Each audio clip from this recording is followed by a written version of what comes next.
Howdy, folks. Welcome back or welcome aboard. You are listening to the Doc Owen Show.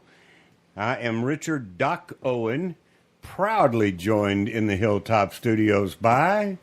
I'm a surefire. And... Uncle Bocce. He's back. I'm back. And we're going to tell you the story, but it'll have to wait for a few minutes. Let's just say Uncle Hibachi is dressed early for Halloween. Yes, there you go. He is good to go. That's what I did. That's why I did this. Yeah. We knew you had a motive. Glad you're back, bud. Thank you. We missed you. I'm glad to be back. I bet. Missed everybody, I too. bet. So, tonight we're going to do some jamming to the jingle. But before we get to that, we have a very exciting show for you. A gentleman by the name of Clayton Perry has graced us with about 20-minute conversation about the homeless situation, not just in San Antonio. That's where the focus is, but homeless situation in general will be the topic of tonight's discussion. And then we'll have some time to move into conversations having to do with local propositions and the Alamo and those sorts of things that we're real high on. And I hope those conversations don't fall on deaf ears if you live outside of San Antonio, which the majority of our audience does. You must take what we bring to light and convert that to your hometown and convert that to your situation, which I, for one, am convinced is probably not a lot different. The issues may be different, but the consternation of local government officials not acting in the best interest of all of the citizens on a long-term basis, I think is a fact nationwide. I think that's one of the reasons for that we elected Trump nationwide. That it's not unique to San Antonio, and it's not unique to any particular size town. So take what we talk about as an example. You know what I'm saying? I mean, take it and convert it to things that you can do in your hometown. And if you have questions or would like some help, we're always available. And we're always available where?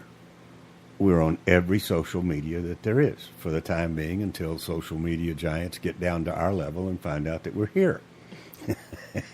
That being Facebook, Twitter, Instagram, and we have to counteract the probability that social media will try to wipe out all voices like ours. We have DocOwenShow.com, DocOwenShow, all one word, not complicated, DocOwenShow.com, where the majority of what you hear, all of what you hear can be found because we put a link to the broadcast out there. Uncle Bocce has his historical data out there. And then we have a free app for both Android and Apple devices, which has all of our podcasts, all of our historical broadcasts are out there, so you can listen to it at your leisure. Both the DocOwenShow.com and the apps are not subject to social media, what's it called?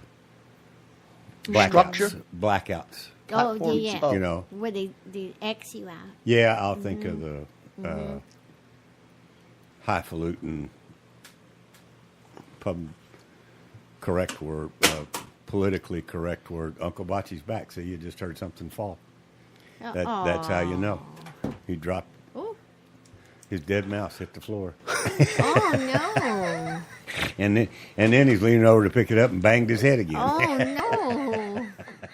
Okay, now. All right. Okay, all right. I'm sorry. We're in the studio. We always, after that little intro about where to find us, we then begin the show in a very traditional manner and head off into our normal sequences.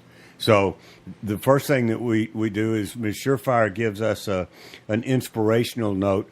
Uncle Bocce usually gives us this day in history, but he's already given me the high sign that he doesn't have one for tonight. And then I close out the three-way with something about leadership. So, Ms. Surefire, take it away. And as usual, I'm using one of my regular sites for my inspirational quote. Tonight, it comes from passiton.com. Yes. Ooh-yah. Yes. And it's from a gentleman that most people know, so Uh-oh. I would hope they would know. Okay. Okay. His name is Ronald Reagan. That's funny because we were talking about him over dinner. Yes, we were. Yeah, Yep. Referencing him. Good old Ronnie. In my opinion, he was the best president in my lifetime. However, Trump rivals that now. He's picking up pace. He sure He's does. picking up pace. Yeah. And in some ways, he's even going beyond it. Yeah, that's true. So, And so Ronald Reagan's quote is, "The greatest leaders are not necessarily the ones who do the greatest things. They are the ones that inspire others to do great things." Absolutely. yes. Yes. That is absolutely correct. Yeah. A great leader is one who brings out the best in others. There you go. Yeah. In a work environment, I probably had that. I could count it on the fingers of one hand and have fingers left over. It is rare. Yes. Yeah, and that's a shame. And I could expound on that. Mm-hmm. Yeah. Good job. Yes. So, Uncle Bocce, nothing, is it that nothing happened or No, you had it's- limited time to do No, research? there was nothing happening on this day historically. Okay. Now, Saturday, the Emancipation Proclamation was given. That's coming up Saturday. So, Do you want us to just a little hint. Do you want us to do a show on Saturday? Is that what you're... No, so that you no, can... no. That's not what I'm saying. Okay. I'm just reminding everybody. Well, that's all right. So the and what was the Emancipation Proclamation for those who don't know? It was one of the most wonderful speeches ever given, and one of the shortest. And it was the one that freed all African slaves, all slaves. What year was that? Do you remember? It's 1863. Yeah, I think it was 1863. Okay, just curious. Wasn't trying to put you on the spot. No, that's okay. Okay, and I will tell you that I do not have a leadership quote tonight. Well, we're all falling apart. However, I'm going to give you, and it's right in line with what Ms. Surefire said, or quoted Ronald Reagan as saying, and it's about inspiring the best in others. The Doc Owen Show has taken the liberty of creating a jingle. If you've listened to the show the last couple of weeks, you will know that we are in a fight between the citizens of San Antonio and the current administration. There are 3 propositions on the ballot, Props A, B, and C, that greatly limit the power of city government. And they limit it in the form of expenditures have to go back out to the citizens. In other words, you don't just get elected and then have carte blanche That's right. to spend money for 2 years, and then we get a chance to replace you with somebody else who just goes carte blanche and spends the money. You know, so things have to work the way the citizens want them to work. That's what right. these props are about. These propositions are about. So the city government folks, the administrative folks, and those who back their position have a campaign called Go Vote No against these propositions. Just go vote no. So the other side of that is what? Vote yes. That's right. Right, for the proposition. Yes. So we created a jingle Yay. that'll help people remember. And we're going to air that for the first time tonight. We gave you a hint before of what was coming, and then we went out to a service called Fiverr, Fiverr.com, and found somebody that would create this jingle for us to our specifications. All right? So, Ms. Surefire, jamming to the jingle. All right. ABC, easy as 1, 2, 3. Oh, Y-E-S-O, baby.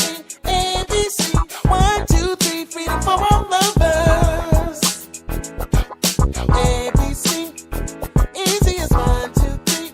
Oh, Y-E-S-O, baby. ABC, 1, 2, 3, for Y-E-S-S. San Antonio firefighters deserve our support. Props A, B, and C. For Y-E-S-S. As the man says, vote YES yes. You're going to hear that several times throughout the evening. It's awesome. And hopefully we'll get some airtime on some big-time local radio, and because we think it is a really clever way of getting the public in San Antonio to remember what they're voting for and why. If you didn't understand the words right in there, he says freedom for all of us at the end of the first slogan, and then vote YES yes. So we'll play it again. It'll stick in. I like it. Pretty catchy tune. We like it. We own the radio station. We're going to run it. There you go. And we don't even have to put in a paid for by at the end of the clip. That's right. So, Uncle Bocce, Yes, sir. you want to talk about your absenteeism, or you want to dive right into history first, and then we'll talk about your mishap? Because Yeah. in going through it over the dinner table, I'm sure it was much more much more frightening or scary or whatever you want Yes. to call it at the time. But now that Sure you've had was. a few days to get over it, it seemed almost a little comical in the way you described it. So, Well, through the whole ordeal, I've remained very comical.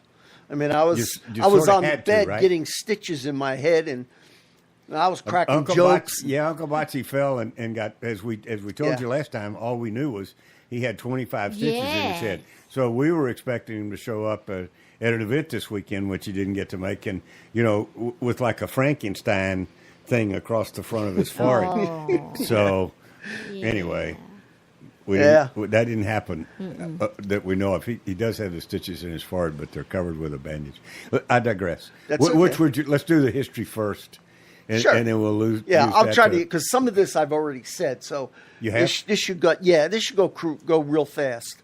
Okay. I hope so. This is the campaign of But- 1892. and the reason I bring it up is because you're near and dear to a lot of our listeners, Yeah, sure. I'm sure they want to know. I'll tell them. and they do want to know. They I will. They want to make sure that it's not somebody else we've brought into the studio to impersonate you. That'd be pretty hard to do. Tell me about it. Okay, so the campaign of 1892, Grover Cleveland decided to run for his second term. Remember, Benjamin Harrison came in there and beat him. Yeah, the he had term. his first and second terms Right. were interrupted by Harrison in the by middle. Harrison. I Okay, got it. so, and the Democrats are very upset with him because he was in opposition to the political power called the Tammany Hall, which was very, very powerful. He ran against the incumbent Benjamin Harrison, who he lost to 4 years prior, and he won the election pretty handily. Some of the things that he did is he was a strong believer in the gold standard, and he called Congress into session to repeal the Sherman Purchase Act. And I think I have mentioned this before, because the Sherman Silver Purchase Act was actually degrading the price of gold. Is this the same guy that we had the Sherman Antitrust Act named after? Yes. Wow, Yes. very active. Okay, Yeah, very active guy. So he believed that that the thing with the gold, that it was responsible for reducing the gold reserves. Okay, so he wanted to get Which at the time we were still on the gold standard. we were still on the gold standard. Yeah, Yes. our young folks don't know what that Okay. means. Okay. Okay. So he wasn't very popular with with his fellow Democrats. There was also the first strike, the Pullman strike. I think we did Yep, talk about we this. did talk about that. Which was the Pullman Palace Car Company, which Correct. had these very elaborate train cars, and they wanted Yeah. to go on. So violence broke out. Republican Party was in disarray, and a third party had emerged. But in any case, which was the beginning of the Populist Party. Ah. So Grover did a good job. He won 277 electoral votes out of 401. You only need 202. So he beat Harrison pretty handily. Yep. Yeah. it was- Considering there were three candidates. yeah. Well, right? actually, there was a fourth candidate, but he didn't do anything. Okay. Yeah, I mean, he didn't get. Rick Perry? So no, John Bidwell was his name, and once again, Sorry, Rick. Grover garnered most of the South, including Texas, California, and some of the northern states like Illinois and Wisconsin. And the big thing was New York. He was able to win. He was able to win New York. Okay, I'm sorry, my voice is going in and out here. Okay, so he added nothing to the cabinet. He had his own people fill the candidate. Utah was the only state that came into during his presidency. He nominated 4 Supreme Court justices, 11 appeals court, 4 Supreme Court out of how many? 7? How many were there? No, then there were 6. Yeah, I think it was just still 6. that's a big number. So he got Well, that was over his 2 terms, though. Oh, okay. yeah. Okay. So that takes That's away a still little a big bit number. of it. 2/3 of the court. Yeah, yeah. You have 11 circuit court and 30 district courts. So he did pretty well with the justices. Right. As far as domestic policy, he stood in opposition to the temperance movement. That was starting to build now. So Okay. we see the lines being drawn between the Democrats who are against temperance and the Republicans who fell for it. Okay. You know, they were going to support it. Explain to our audience what that means. What was the temperance The movement? temperance movement was a movement mostly by prominent women to try to eliminate the consumption or the production of any kind of alcoholic beverage in the country. That's what they were doing. And we'll get to that, and we'll talk a little bit more about that. I had to change my position here. Yeah, so that was that. Now, as far as race was concerned, he agreed with Southerners in the reluctance to treat African Americans as social political equals. He didn't. Again, he's a He wasn't Democrat. ready for that. He wasn't ready for that. He made special efforts to reach out to Democrats in the former Confederate South, and he believed that government should not interfere with what he regarded as a social problem. He opposed efforts to protect the suffrage of the African Americans.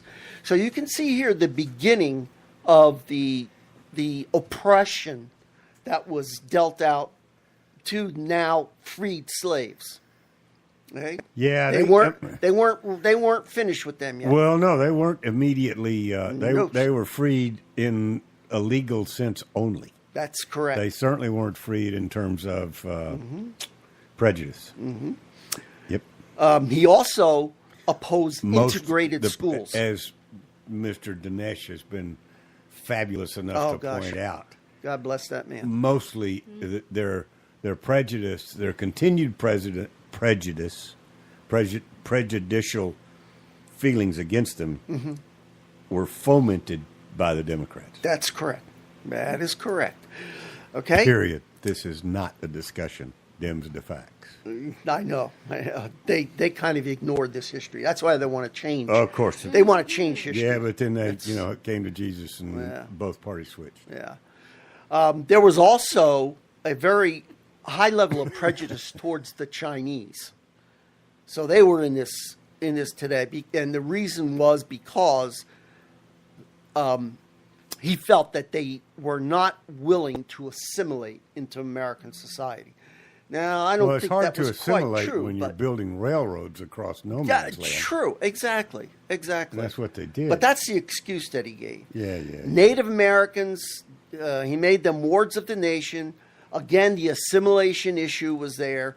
And there was the Dawes Act of 1887, which empowered the president to allot land within the reservations to individual Indians. So they gave themselves that power to take the land and do what they wanted with it.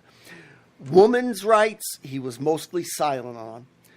The economy, nearly 18% of the nation's workers were unemployed. 18% unemployment. That's a lot. Yeah, it is. That is a lot. 1/3 of the wage earners in manufacturing and 25% of urban workers stood idle and hungry. What year? This was in the 1893. 30 and years before four. the Great Depression? Yes, sir. Wow. Yes. And 1 out of 10 banks were shut, and dozens of steel companies went into bankruptcy, primarily because the railroads could not afford to buy rails anymore. They were doing poorly at the time. In foreign policy, his principal agenda Who knew? was to oppose territorial expansion and entangling alliances. He did not like that. He opposed. Some people in America wanted to build a canal across Nicaragua, and he opposed that. He worked on the disputed boundary between Alaska and British Columbia, so they got that settled. Some alliances that were created during his term. We had an alliance with Samoa. I guess Samoa at that time was not one of our territories. And of course, the Hawaiian monarchy, I mentioned that to you before, he did not agree to overthrow the rightful queen. Venezuela, they had a dispute with Britain, and he returned us to the Monroe Doctrine. He sent small detachment Marines to Panama, which was part of Colombia, to help quash a rebellion there. Brazil dispatched troops to Rio de Janeiro in defense of a blockade of its harbor by pro-monarchists.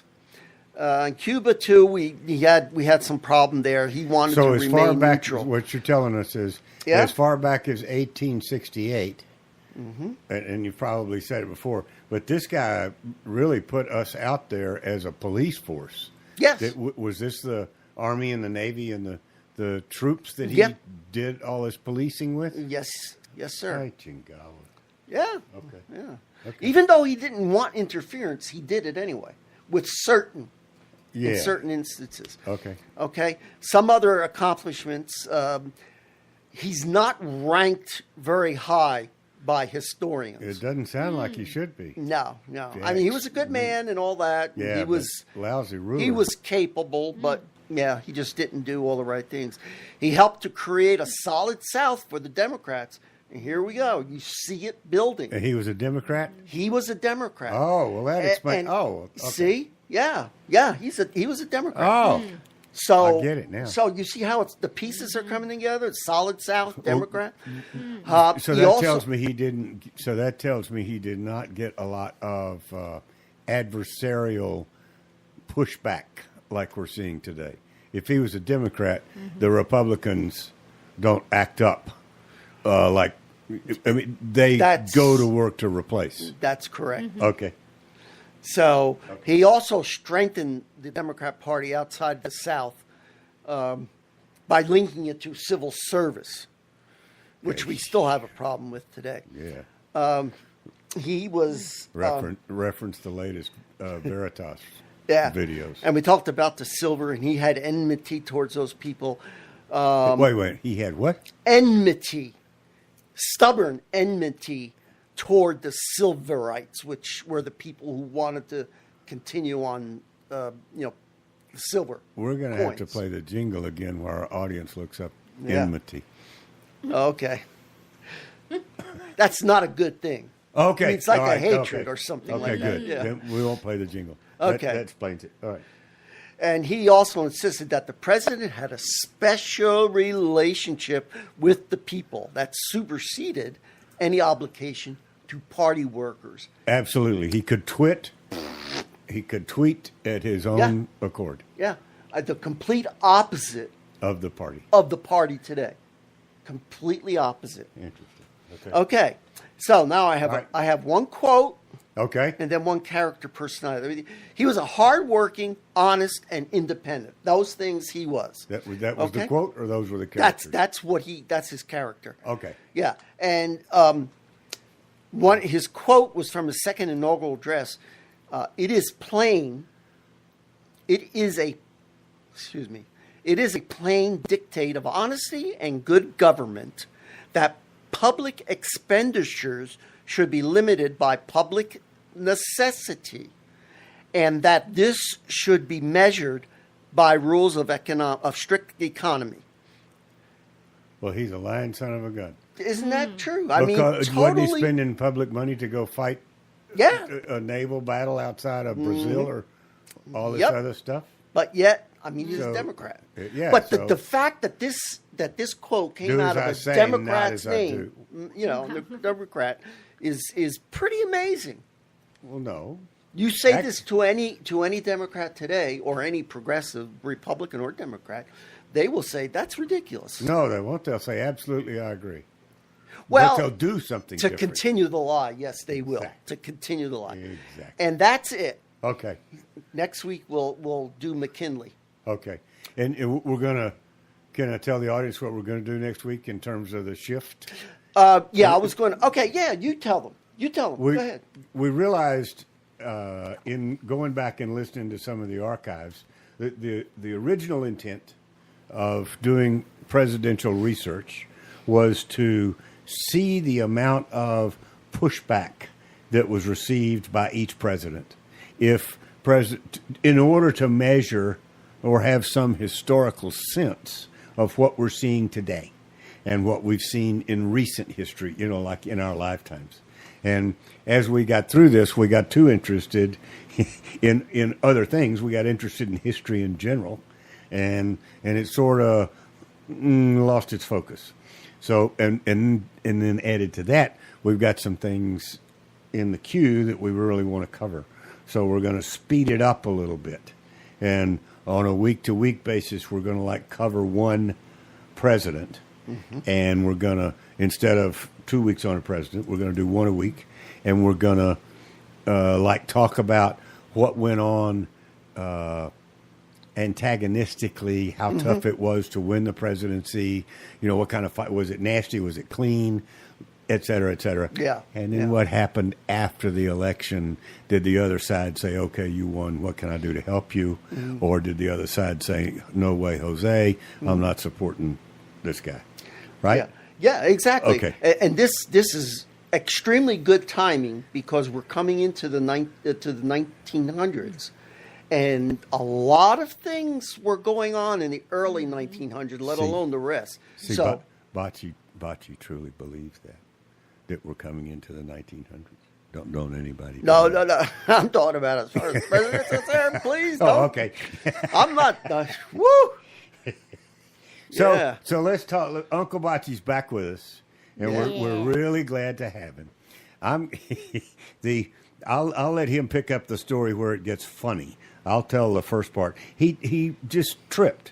I mean, he was as any well-bred American Italian does. He was headed to the kitchen for more gravy, and he had his plate in his hand, and he tripped, and that caused him to fall head first into the wall, right? Which was a lucky thing, actually, because Uncle Bocce's head is harder than the sheetrock, so the sheetrock broke, and but it caused him to cut his head. Now, pick it up from there when you were explaining what they did to clean the wound and make sure that that you didn't have any cranial damage and all of that kind of stuff. Yeah, because he just went. I mean, if you'll think of falling head first and the absolute point of your forehead going into a sheetrock wall. That's what happened, right? That's basically what happened. And it split. Right. I mean, so The big problem was that between the wall and my head was my Corel plate that I was carrying my dinner on. there you go. And that's what I tried to stop myself with my hand, so my plate, the food all ran out, and I hit the plate, shattering it. I mean, not breaking it, shattering it into Right. little shards and all. And then I realized later on there was a nice big hole in the wall. And with the plate's probably what did the most damage to your head. Yeah. In cutting your head. Yeah. Okay. Oh, it looked 'Cause horrible. It was Blood. between his head and the wall. So this. Yeah. This. And I'm still picking out shards of glass. But he was explaining. So his daughter was there. Yeah. His daughter and son-in-law were there, and she put some stuff on it immediately to cleanse it, right, to make sure it didn't get infected. Right, because we always use peroxide, and we have some in a spray bottle. In a spray bottle. So Okay. after she wiped it and went into the bathroom, and she said, "Okay, I'm going to spray." Oh my God! I thought that hot coals were poured on my head. Because I had open wounds, skin not there, and oh my God, that was horrible. And by the way, you go out to the Facebook page. You need a visual of Uncle Bocce. He didn't have a lot of hair That's right. protecting these The forehead, wounds yeah. and the foreheads and all of that kind of jazz. So it's completely exposed. And then you get to the doctor's office, to the hospital, Right. and we all know how doctors want a clean wound. That's correct. So the first thing, I mean, after they got me the They decided you had no brain damage, CT, yeah, and I didn't have which any, means they no missed, problem. They It missed was some all obvious surface. signs, but Yeah, that's yeah, okay. all surface.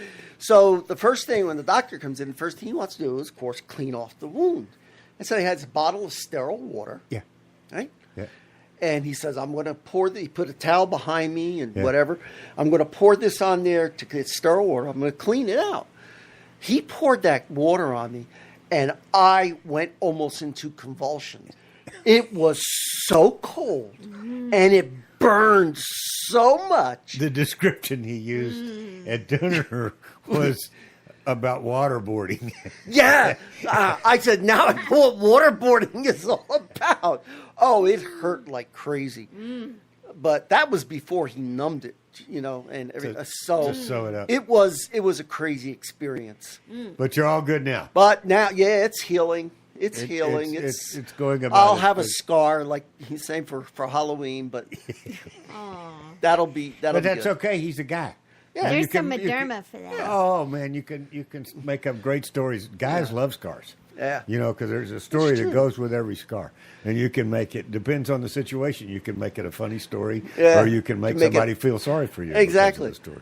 And, You and play to all however you my want. paisans out there, I don't know if you had the same experience that I had, but when we were growing up, everybody in my family called everybody else a hardhead. Yep. Cavarost, they used to Of say. course. They Absolutely. called, because Italians, well, I proved it. Yeah, I proved it. I have a hard head. that was So- sort of what I said on the show last week. It's a good thing he hit his head, so we know there's no damage. No. But we need to get on to Clayton Perry. Yes, let's go. Before we do, may I have one more shot of the ABC jingle, please? Please And then we do. will dive into our guest this evening is City Councilman. I'm not going to do this. We're going to go straight from the jingle to Clayton Perry. Right after the jingle, you're going to be listening to City Councilman from District 10 in San Antonio, who has made his district a test case for the homeless folks and figuring out what to do with them. And we talk about that. Yes. So, jingle up. Clayton Perry. See you on the other side. ABC, easy as 1, 2, 3. Y6, baby. ABC, 1, 2, 3. Freedom for all lovers. ABC, easy as 1, 2, 3. Y6, baby. ABC, 1, 2, 3. For Y6. San Antonio firefighters deserve our support. Props A, B, and C. For Y6. Mr. Clayton Perry, and we've had Clayton on a couple of times before, I think, and he always is very informative and knowledgeable. So, Clayton, thanks for taking the time, man. We appreciate it. And I appreciate the invitation. This is great. You you got a lot on your plate nowadays on San Antonio City Council. We got some propositions rolling around. We got folks talking about the Alamo and all kinds of things getting you up early in the morning. Yeah, absolutely. We just got through with the budget session and got that passed for this next year. Now, I didn't agree with everything in the budget, but at the end of the day, I went ahead and voted for it because there are some good things in the budget that I was happy to see. But, you know, that still gets me that we can't squeeze out a little old homestead exemption for all of our homeowners here in San Antonio. Well, you know, here we get another $100 million more, over $100 million more from this next year that we had this year, and we couldn't squeeze out a homestead exemption. The only large city in Texas that does not provide a homestead exemption. I just think that's sad that we can't provide some relief to the homeowners out there, you know, with rising rates and property values and all that stuff that, you know, this city can't help out our homeowners a little bit more than what other cities do. Well, it's if I look at it from a business perspective, it's kind of like giving a rebate to customers. Gee, I'd rather have the income into the business in case I hit a dry spell one day. Or I mean, I can understand how people think. It's kind of hard to turn around and say, you know, our product is slightly overpriced. We're going to give everybody 10% off this year. Yeah, you know, I kind of the thing I said last year, because I tried the same thing last year, is that you can't pry a dollar out of the city's hands. That's right. It's like anything else, and it's not just San Antonio. It's you know, that's the nature of the beast, and unfortunately, you're thinking rather altruistically. Don't ask me to spell that. I just learned it a long time ago. Yeah. Well, you know, maybe I'm going to do the same thing this next year, and maybe I can convince a few other council folks on the dais up there that, yeah, it's time that we give something back to the. I mean, we look at the county. The county provides a homestead exemption. Right. They also lowered their tax rate this year again. Isn't that amazing that here at the city we can't find it in our means, even though we're getting a heck of a lot of more money this next year than last year. We just can't seem to you know, follow other Texas cities' leads or even the county here. Well, we may both get a surprise. According to the mayor, if Proposition A, B, and C pass, it's going to cost the city, interestingly enough, the same $100 million you just mentioned. So, well, yeah, you know, there's a lot of. I tell you what, this is going to get nasty between now and November. There's yes, a lot, yes. you know, there's a lot of pros and cons for both sides, and I'm you know, there's a gray area ethically, actually, for supporting or non-supporting these propositions or these charter amendments, and I haven't come out one way or the other. I'm just putting the facts out there as I see them and gathering information from other Texas cities and other cities around that have this lower threshold. Are they really seeing the drastic impacts to the city as they're forecasting here in San Antonio? So I'm just gathering facts and data. You know, I got to tell you, Clayton, as a friend, I'm not a constituent in your area, but that's the main thing that I like about you. Every time we talk about the serious issues that's going on, you reach outside of our norm, and you know, you reach out to comparable areas. You gather data, you get facts and information, and then bring that back to the table so that folks can make their own decision. I think that's very commendable, sir. I'm impressed. You know, and this council talks about being data driven, so I'm gathering the data. Yes. Now, they just the opposite happened with this council on this paid sick leave thing, which they passed this ordinance without gathering any data at all, and it was a feel good vote for them, and they didn't gather any data as far as what the cost impacts were going to be to the city, to the businesses, to the employees. Nothing. Right. And they this thing, and I was very upset about that. That they claim to be data driven. Well, where's the data on this thing here? And they went ahead and passed it. So data driven when it suits us. Yeah, there you go. Exactly. I didn't want to say that. Doc. I'm not putting words in your mouth, but it's data driven when the data is in our favor. Boy, you got that right. That's unfortunately the human condition. But the main reason that we reached out to have a conversation this morning, I understand that you are doing a what I would call a test case, that you're doing something in terms of the homeless challenge, the homeless folks that we have, and you have set your district up or requested that you be allowed to do an alpha test or a beta test of an idea. That's what I wanted to really talk to you about and hear what you. I mean, I completely agree with you. Somebody needs to address it. So, what do you got in mind? Where are you going? Yeah, well, here this last year, I actually started this committee to take a look at our homeless situation here in District 10. Okay. And a really nice lady, Diana Kenny, she agreed to take that on, and she's been running this task force to come up with recommendations on what we should do to help with our homeless situation out here in the district. And we've got a lot of areas that have homeless encampments. We got folks on the street corners. We got a lot of different issues going on here. So one of the things that the recommendation was, let's get us a licensed mental health worker, and that will be proactive and get out into these areas and be proactive and get out and help these folks, the ones that are truly down on their luck and they need some extra help. And we have Haven for Hope. We've got a number of nonprofits. We got churches that want to reach out and help out. And this person would actually help coordinate all that help for these homeless folks.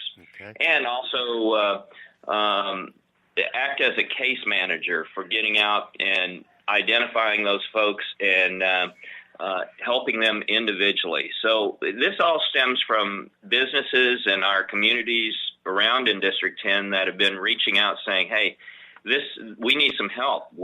This situation, it's hurting our businesses with panhandling and homeless gatherings around their businesses and in our neighborhoods as well. So this is all a result of that, and I want to really thank Diana Kenny for stepping up and running this, and we were successful in getting this position for this next fiscal year to start that process. And it's going to be great, and I hope that we'll find a lot of success with this individual to help with that. I think that's an excellent plan. Would you mind some input since I have your ear? Oh yeah, absolutely. We're all about listening here. That's for sure. I have been in San Antonio since 2010. I am a escapee from Houston, and really happy to be here and dealt with the homeless situation in and around my house as well as in Houston, which it's a big metropolitan area and is extremely challenged by the same thing. It's because of our weather. It's because of Texas weather, basically, is what drives it here. And one of the things that I found, and it's kind of funny because my dog used to run away every once in a while and go down into the creek where the homeless folks kind of lived underneath the bridge, and they were kind enough to feed him and let me know where he was. And so I won't tell you we became friends, but I certainly became conversational with him and somewhat trusted. I would submit to you that one of the major challenges is the fact that a lot of these people just don't trust the authorities. And Yep. I mean, and they have their own grapevine, they have their own word on the streets, they have their own communication capabilities. And I'm probably not telling you anything you don't know, but the fact that, you know, Mr. Perry, the city councilman, has gotten this lady to help out, and they're going to bring in all of that will begin to bother them, and that trust of, in other words, I guess what we got to do is almost infiltrate. Almost, you know, we got to recruit one or two or three of the leaders of their clans to support what you're doing. Does that make sense? Is that something Absolutely. you're thinking about? Absolutely, Doc. And one of those, you know, and I'm not just pulling this out. I mean, that is one of the key things that this person is supposed to do, is to establish that trust and actually build relationships with those individuals that don't want the help. They don't want any help. They want to be left alone. So, you know, that is one of the key components that this individual is going to be doing, is establishing that trust. This individual is not going to be law enforcement or anything like that. It's not going to haul them down to jail or book them or anything like that. It's to establish that trust and bond, to show that, yes, we're wanting to help, and to, you know, do whatever we can to get them sheltered, to get them, you know, help, mental or, you know, with a doctor, with any ailments they have, whatever, to help them get back on their feet. So that is key. Something just came to mind.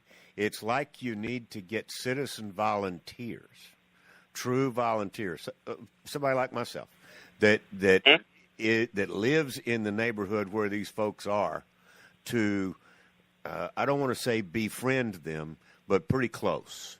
And get their confidence and work and help the homeless folks understand that the citizens, that the volunteers are trying to help them, and not herd them into a government situation where they can be taken advantage of, et cetera, et cetera. So, you know, that is so key, and I totally agree. And then one of the tasks that we have set up for him for this individual is to coordinate all those efforts with faith-based groups and all the nonprofits. Do you know, we just in federal funds and state and local funds, if you added it all up, you know how much money we're spending a year with all of the money that focused towards homelessness? Take a wild guess. Take a wild guess.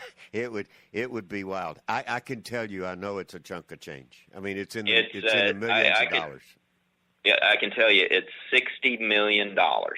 60. 60 million. In San Antonio? In San Antonio. That's how much money, federal, state, and local funds. And that isn't even counting all the the church, the faith-based organizations that gather money and assistance for homelessness. That is just the hard cash going to all of these agencies. So, we're still not penetrating the problem. Yeah, our point-in-time count this last year, if I remember correctly, they're estimating around 3,000 homeless around in San Antonio. Okay. And when you do the math on that, that's a lot of money per person that we're spending here in San Antonio. So, anyway, this individual, we're hoping that can do all those. I got a list of about 10 different things that, you know, are going to be the priority areas that we want this individual to focus on. And you're keying in on some very important ones that are on that list that we want them to do to help reach out, establish that communication, the trust, and help those folks get out of these horrid living conditions. Well, as somebody that, as on the side, what I do for a living primarily is process improvement within big business. And I can tell you, even though it might be not my norm, it's very important that I walk and talk and speak the language of the people that I'm trying to get to change their habits. And so you know, this you're, what'd you say, a clinical psychologist? What brand, what type of person? Well, we're looking at a licensed mental health worker. Okay. And you know, with experience with working with the homeless. So that's what we're targeting. That's what we're keying on.